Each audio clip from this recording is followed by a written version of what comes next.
நடைபெறும் மக்கள் வெள்ளத்திலே வந்து கொண்டிருக்கிறார். பசுமை நாயகன் அன்புமணி ராமதாஸ் வந்து கொண்டிருக்கிறார். அருமை பெரியோர்களே, பெருமைமிக்க தாய்மார்களே, வணிக பிரபுக்களே, எண்ணி பாருங்கள். நல்லது நல்லது நடக்க வேண்டும் என்று சொன்னால் தீயது ஒழிய வேண்டும்.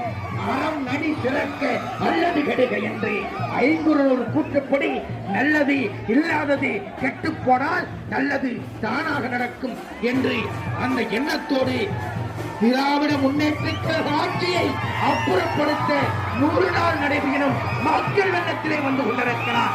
அருமை தலைவர் அன்புமணி ராமதாஸ் அவர்கள் வந்து கொண்டிருக்கிறார். சுவாசிக்கின்ற சுத்தக்காற்று நுரையீரலில் தலைபட வேண்டும் என்று எண்ணுகிறேன். அன்புமணி ராமதாஸ் அவர்கள் வந்து கொண்டிருக்கிறார்.